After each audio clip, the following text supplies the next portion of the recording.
So good afternoon, everybody. And yes, Cinda, I did come out here and visit this place back in 2009, and I distinctly remember the sawmill. And as we were driving out here, I looked at my notes and I said, okay, yeah, I've been here. I know what this place looks like.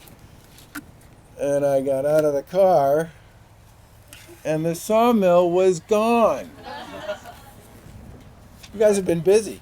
Um, Let me just start by saying that this project was one of a series of projects that the Lieutenant Governor Karen Polito announced funding for on the state side at the end of last year. And it's always interesting to see how long it takes from the time those announcements take place to people actually being able to put shovels in the ground and get to work.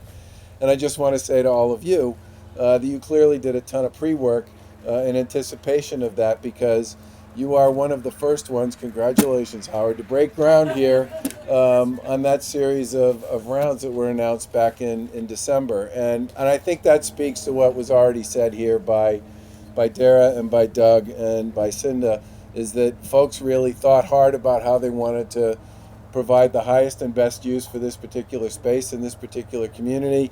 They did a lot of thinking about what they thought that place making activity would look like, and they had a pretty good idea about where they wanted to go once the financing picture finally came into full view. And I can just tell you from our point of view, this is exactly the sort of thing we like to support. One of the first things we did as an administration was increase the state spending on its housing agenda by about 20% a year. We were very aggressive about trying to get a new housing bill through the legislature, and 2 weeks ago we managed to sign enthusiastically the largest housing bill, housing bond authorization in the state's history. It was a $1.8 billion bill with a tremendous number of great tools in the toolbox, many of which were used to finance pieces of this project that we can start putting to work here in the Commonwealth, because we do have, as many people know, a great place to live from one end to the other, but we have huge issues with respect to housing affordability. And I would be remiss if I didn't point out that we also have a housing choice bill that's currently pending before the legislature. There's 45 days left in the session. That bill is designed to make it possible for Massachusetts to produce about 135,000 new units of housing over the next 5 or 6 years. And the reason why that number matters is in the 1960s, 70s, and 80s, we produced about 30,000 new units of housing every year, like clockwork, for 3 decades. And starting in the 90s and into the 2000s and the 2000 teens, that number fell to around 8 to 10,000 units of housing a year. So for 25 years, we've been producing less than half of the new housing that we produced for the previous 30 years. And the result of that has been exactly what you would expect, which is in many parts of Massachusetts, we have very little inventory. The inventory we have is incredibly expensive because of the demand that's placed on it.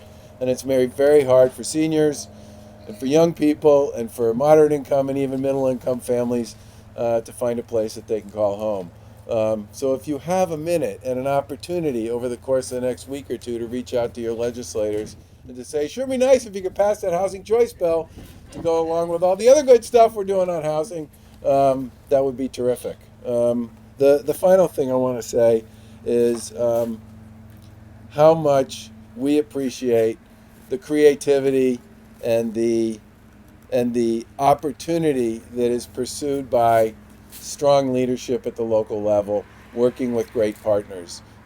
We started a program after we took office that was called Open for Business. And basically what we did was we started to create a full inventory of all of the state's real estate assets. And the state's the largest owner of real estate in Massachusetts. And I'm not talking now about parks and passive land management and forests and all that kind of stuff. I'm literally talking about sites that we took over because we were building a road, and what they basically have on them now is burned out automobiles, beer cans, and tall grass, and a lot of them happen to be located near transit. But they don't do anything. We call them an asset, but they're completely unproductive. They don't generate any revenue for the town. They don't generate any support for the community. And we aren't that smart about figuring out what to do with these sites. But we kind of figured if we took these and we create an inventory on them, and then put that inventory out to local communities and to the development community and to others and said, tell us what you might do with this.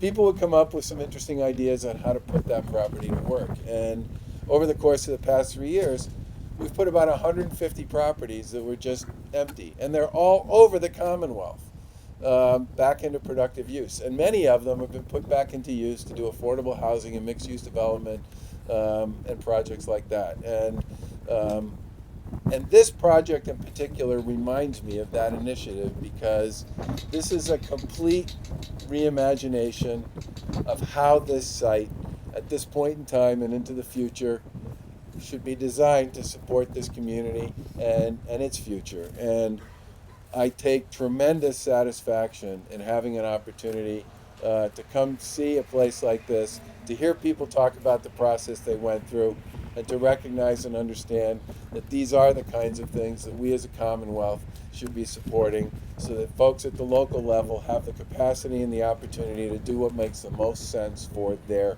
communities. Congratulations to all of you on this.